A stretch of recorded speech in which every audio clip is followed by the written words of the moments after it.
Hey, and welcome to Matt and Jess TV. I am Matt Roast here with Jessica Bunbun, and this is our reaction and review for Grotesquerie Season 1, Episode 5 and Episode 6. What a cliffhanger! Who is masked individual? Dot, dot, dot. Who do you think it is? I don't think it's Grotesquerie. Let me just say No. that right now. I think that No, they would have done a sweep of that place. There's no way they just went in and was like, oh, let's just not even make sure that this guy's not here. Yeah, it feels a lot like the show wants us to think that in the closing minutes of episode 6 that okay, Lois has finally found the person responsible for all of this. It feels to me, and I'm just going based on honestly, I'm just going based on who it looked like based on the figure under there. Mhm. I think this is Father Peloton. I've thought for Father Peloton for a while was up to some shady stuff, as evidenced by the fact that we have seen him do shady stuff, that it felt like it could very well be him, whether he's gone rogue here to do some investigating of his own, or he knows more about what's going on than he's let on. I think that is going to be sort of the big introduction to the next episode. I think it could be him, Mm-hmm.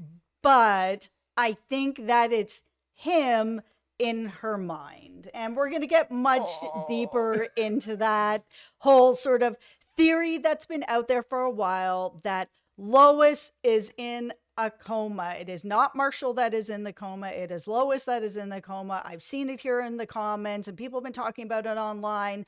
And now I am a believer, especially in this episode. I think that if it is, Father Charlie, that Father Charlie might be someone that she's arrested in the past. So we will get deeper into that. But first, hit that subscribe button. We are here every week talking about Grotesquerie, and we have 2 brand new horror shows that are here. We have Teacup, which is, a really fun mystery about this group of people that are trapped on this farm and things that are happening to them and how they can't get out. And then we are also covering Sweet Pea. If you love Ella Purnell, who is from Fallout and Yellow Jacket, she is now starring on this show as well, where she also has a murdery side to her. So thank you so much to everyone who has subscribed. Thank you guys so much.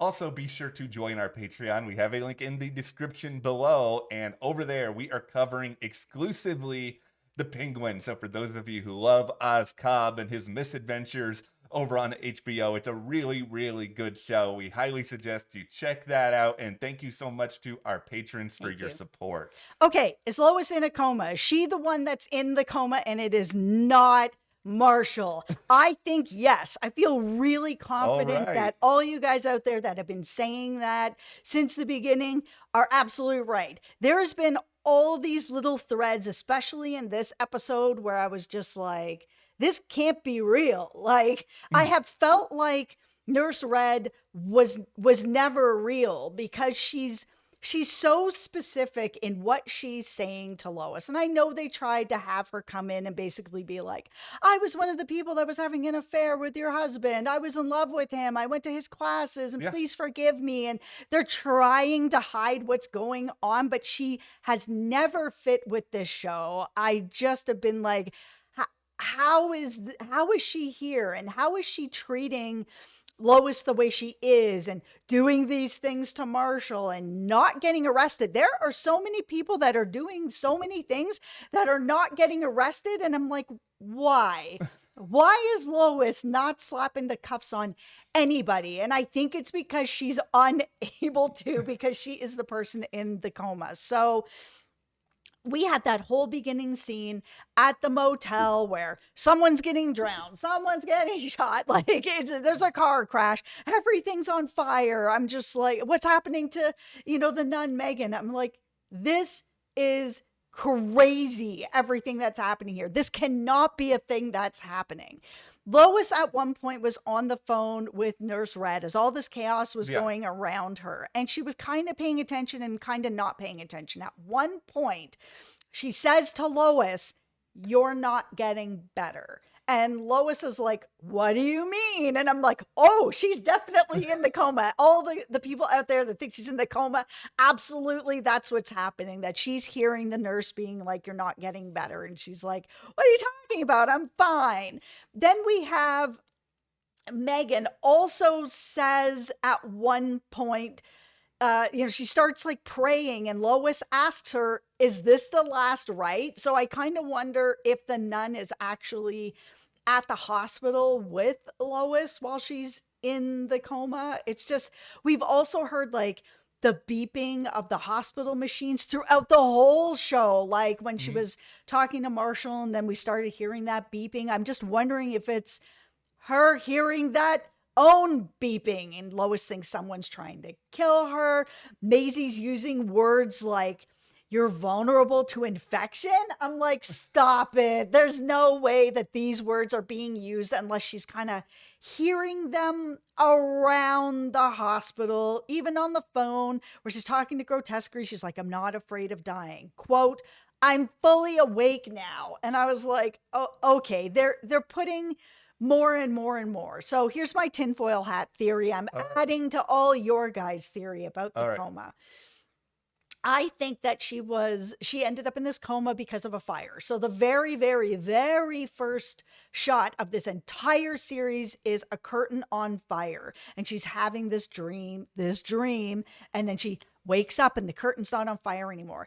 Her in front of that curtain has been going on every single episode. There's either been shots of this curtain, there's been her in front of this curtain, there was the curtain on fire. I'm just like, I feel like she's in her coma, living through sort of her problems in the past, things she regrets, her guilt, the things she, really wishes that she could have done differently and can't. And she's not understanding that she's not actually awake. So that's where I am on it. Lois in a coma. I will admit here from the start, I was very resistant to this theory. Like, I did not want this to be the case for a very long time. And I think the biggest reason why was I'm never a big fan of the, it was all just a dream stories that we see time and time again, because then I'm just sort of like, I want to see action happening in the present. If it's all just a dream, what really matters? But I think the way that the show is starting to sell it is a way that's kind of getting me to buy into it a little bit more, where if we're to view all of this as Lois in a coma, and so if I'm going to kind of go into the mindscape of this theory and go into more of what you're adding to the theory, then I would say that maybe the unmasking at the end of episode 6 then is her potentially unmasking herself and sort of waking up or coming to some sort of realization as to some of what's going on. And if that is the case, I can buy into it a little bit more, just because it feels like that's going to give us some more action going on in the present. What I don't want is for this entire season to play out,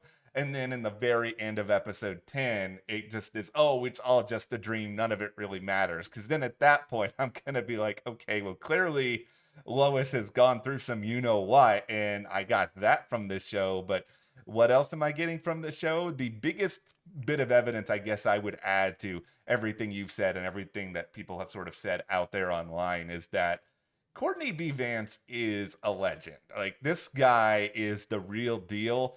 I have a hard time thinking that he signed on to this show to just play somebody who's lying around in a hospital bed and occasionally getting some sort of flashback scene. So I think he's more actively involved in these final episodes in some shape or form than the show is really letting on. And how that happens, of course, will remain to be seen. Yeah, I mean, it makes sense that he would be tied to the show in a much bigger way, or a much bigger reveal, something where it is like Lois is actually in the coma and he's not, and he's the person that's on the other side, trying to wait for her. And again, I do really think that it has to do with a fire in her place. I mean, I don't think it's a coincidence that she's out at this motel and the whole place is basically up in flames. There's this huge pit that's just filled with fire. I think the fire is very important. I don't think it's just, a whole opening up to the underworld of fire. Now, I think that there's sort of like a back and forth maybe over her soul. Yeah, I mean, there definitely could be with that. We did have her meet Ed the orderly, and as she was sitting in the hospital, where she looked behind her and she looked out in the garden, she's like, "Oh, it's so beautiful. It looks like heaven." And he's like, "No, you can't go out there." And it's kind of like there are people that are in here in her mind that seem to be pulling her back and forth of like, "Oh, it's time to go to heaven, or it's time to go back to the world, like it's time to wake up, you're awakened, let's go." If we end this where she's in a coma, Yeah. I know that it can be really cheeseball, and we've seen that a million times through shows and movies. But if it's done right, I mean, it can really pay off. Do I think that it's Father Charlie that's under the mask? Possibly. It could be. It was really weird that Gloria showed up and she's like, "Why didn't anybody tell me that she got out of jail?" It's like, well, nobody can tell you because you're in a coma, right? And it just feels like information is not coming to her because they're unable to give it to her, but she is seeing people from her past. So is it possible that Charlie, who feels like an unbelievable character, is an unbelievable character because it's somebody she's arrested in the past? I think she's probably going to unmask this person and it's just herself. And she's like, "Oh, no, I'm the one that's in the coma." Well, I would be totally fine with that if that does bring us to the reveal that she's in a coma sooner rather than later, so that we can kind of start to unpack the other side of it. And I do like the idea that, Kelce may actually be some sort of, I don't want to say angel, but some sort of figure who's sort of representing or pointing out perhaps heaven, and that there are different sort of forces. Because, it's been very, very fun and tantalizing to think that, okay, Travis may be playing like the darkest character imaginable in Grotesquerie. And he still may very well be. I mean, this show is still kind of wrapped in its own mystery, but he has worn a lot of like, at times, brightly colored clothing, and that may be just because he's an orderly and that's a part of the uniform, or there could be something a little bit greater there. Yeah, when they were sitting by that garden, he was like, "No, you can't go out there." I mean, the sun was shining straight on him and them together, sort of thing. Is it possible that he is the person who's kind of leading her to sort of a better place or helping her through it? I mean, yes. Could he be the killer? Yes. I mean, if it's not actually a coma, then I mean, I think he's the killer. It's been really strange that he is not in the opening credits at all to this show. Every episode, I'm like, where is he? Like, he's such a huge name and he's been really hidden. And I think a lot of us think that he probably is the killer because they've been hiding it. But what if it's because this is the big reveal, that he's sort of like some sort of messenger from heaven that's kind of like, "Oh yeah, you can't go out there yet. It's not your time yet. But I'm here to make you feel better, help take care of your daughter, help this, like get you here, whatever." That it's more of that. I think it's pretty He's clear. the helper.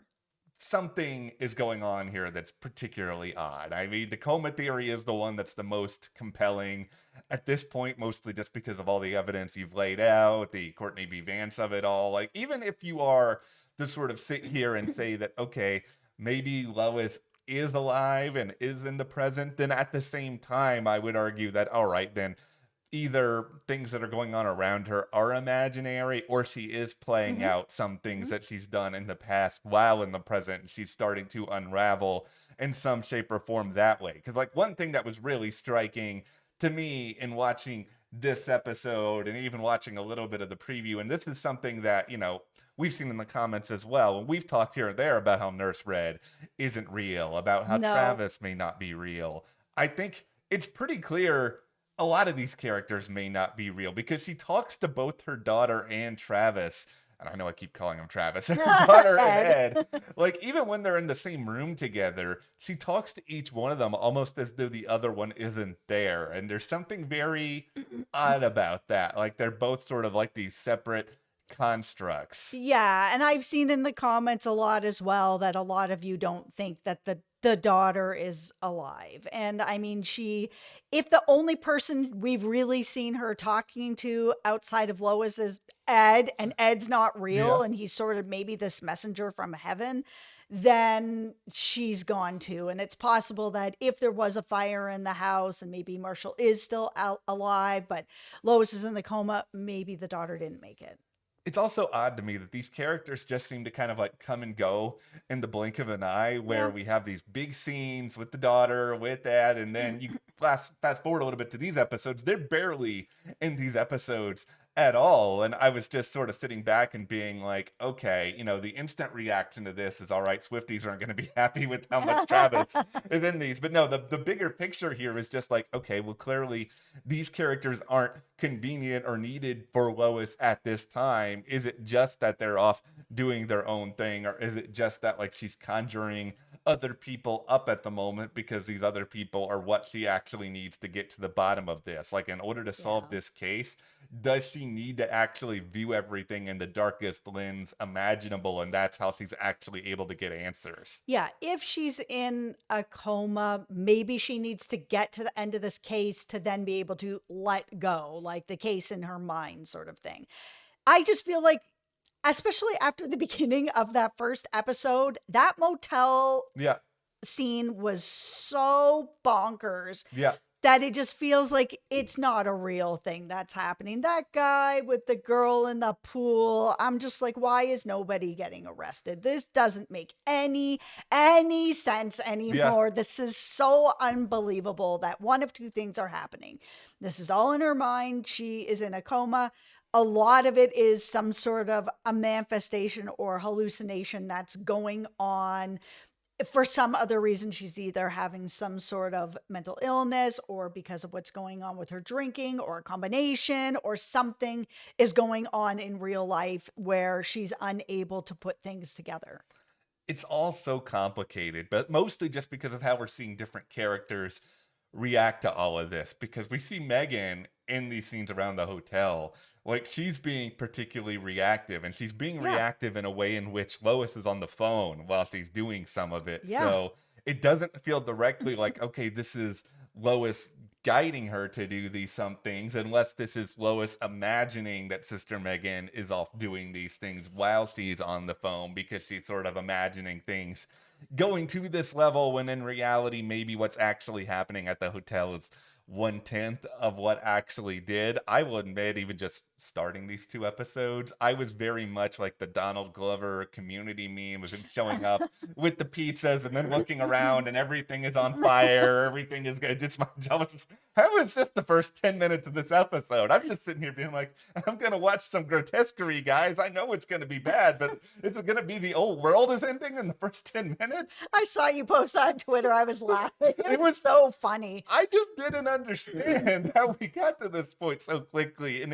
I think it has to be because either, like you said, this is a coma, this is all in her head, or she is just sort of conjuring up her own worst fears, her worst fears for society. And for some reason, in order to actually understand what Grotesquerie is doing, she has to build up everything to be the worst possible. Yeah, there's something very odd that pretty much every person that we've come across that speaks to Lois in a way like they know her, and they know her deepest regrets and her deepest guilt. I mean, she has spoken to Father Charlie like one time. Yeah. And now all of a sudden he's here and he's coming down on her for things that he wouldn't really know that deeply about. It's odd. It just feels like every person is there to like pile on Lois's guilt and regret, which makes me really feel like this is in her head. The other thing too is just that a lot of these scenes, and at times it's frustrating because some of these scenes feel like they're paced very, very slowly. Like there was a part of episode 6, I was sitting here and being like, okay, can you guys just hurry it along a little bit? Come on, get us to the reveal at the end, because there's so many of these scenes that are just like long discussions between Lois and one other character. And we don't really see a lot of what's going on elsewhere. And it does kind of make you wonder, okay, well, why is this person talking directly to Lois? Why are they talking to Lois in the way in which they are? These episodes are a clear reflection that there's something that she's struggling with, whether it be the past, whether it be the present, whether it be her manifesting her own things. But with there still being, 4 episodes left at this Mhm. point, there has to be some sort of answers to all of this in there, right? Okay, who out there is going to be disappointed if she was in a coma the whole time and this was just a dream? I will be with the caveat. I won't be if they establish this in the next couple of episodes and they show that, okay, maybe Courtney B. Vance is having some sort of active role and helping her get out of it. And I also kind of need for there to be a killer that's actually out there. Like, I need there to be something that is being stopped. If this is all just Lois battling herself, I mean, maybe as an interesting existential crisis, that could be entertaining, but I would rather that show be something that's up on Netflix and you watch it all in one day, as opposed to I've spent, a whole month watching this show just for it to be an existential crisis. I'm okay with it if the reveal is done well. I mean, so far, because this show feels so odd and there are characters that are just so odd that don't make any sense of like, why is she so involved with this nurse? I mean, if Yeah. she's in a coma, then that makes complete sense and things start to come together in a way that they're not coming together now. Like if she's really just out there doing her thing and chasing down Grotesquerie, so much of this show doesn't make any sense and it doesn't connect together in any kind of way, unless it's about Grotesquerie's motive behind it. Where if it is about people in power, like, the church or police or whoever getting away with whatever they're getting away with and they're trying to like shine a flashlight on it, then sure, I mean some of that can come together. But like, you guys want to explain to me that whole motel scene where it's like there's a fire, there's a car crash, here's this guy with this girl at the pool? I Yeah. was like, that was the part that took me where I was just like, no, that's not happening. There's no way that this is happening. You guys have to really convince me. Well, they've rushed it to such an extreme with some of these things where all of that is too unbelievable to exist in reality. I've always had problems with Father Charlie and whether, him being so young, him doing the Peloton stuff, like all this stuff is really believable. And it also just feels like every character we have met on this show is so deeply and obviously flawed. I mean, it's one thing to have flaws because let's face it, everybody does. Mhm. It's another thing to have those flaws be so obvious that you sit here and be like, okay, how are you able to do the job that you're doing? Even Lois, who has a very clear drinking problem to the point that you would make it wonder, okay, should she really have this job or she's out doing this? I just feel like something is very clearly off, and this is probably related to a message that Ryan and the producers are saying about the world, or Mhm. a construct that is sort of going to be exposed, and then these final episodes will then be about, okay, well, how can we make the world a little bit better? How can we destroy the inner grotesquerie that is within all of us? Like, is that where we're Oh going? no. Because that sounds fun, but that also sounds like something you would see at the end of like one of those informational videos you're forced to watch in elementary school. Yeah, I don't know if that's where we're going. I Yeah. mean, it's possible. It is Ryan, so he does have a lot of like messages and things that he wants to say in his shows. If you've been watching Ryan shows for a really long time, Yeah. it is definitely something that he does, which is why when we first started the show, Yeah. that's what I thought was happening. I was like, "Oh, okay. Well, he does like to have deeper discussions about stuff like religion or the Yeah. police or whatever's going on. That's a much harder topic to talk about. And that he's just doing it in this way that feels a bit chaotic and a bit unbelievable. But I think even if she's not in a coma, parts of this I think just have to be imagined or Yeah. are hallucinated into some sort of way. Nurse Red doesn't make any sense. She's going to show up at Yeah. her house to like unload this huge like guilt about what she did with Marshall and her role in it and breaking up their family and that he wouldn't leave his family to be with her. It just feels like with those victory rolls in her hair and that I'm just like, this is not a real person. if there's a way that they can carry through with this coma slash dream slash imagination idea that would work for me, I guess a good Ryan analogy here, because I feel like a lot of you out there probably watched American Horror Story. Right. Is, 1984, which is one of my favorite seasons of the show. You go through that whole, and spoiler alert for a show that's been on for several years, but many of the people we end up seeing in that show have become ghosts that are at the camp, and then you see Finn Wittrock in the final episode sort of seeing all of their ghost stories play out, and Billy Lord's character tells him, go out there, tell our ghost stories, the 80s will never die. But here, like, that version of the 80s will never die is see everything that's going on with Lois, see all these horrors that are going on in the world, make sure that this is actually projected out to the masses, and then maybe somebody else, whether it's Courtney B. Vance or another character, is able to then go out, take what she's learned, and sort of bring it forward so that everybody can see the ugliness for the world for what it really is. Yeah, I mean, they really promoted this show like it's the next Seven, and that this is, about Lois trying to get to this killer. But the more that I'm watching the show, this just feels like the show is really about Lois, and it's about her guilt and regrets and things that have happened to her, whether she's in the coma or not. The way that people are talking to her, and the way that she's talking to herself, and the way that she's kind of dealing with what is happening around her, it feels very much like she is going down regret lane and beating herself up about it, and having, there's too many people that are beating her up about the same thing.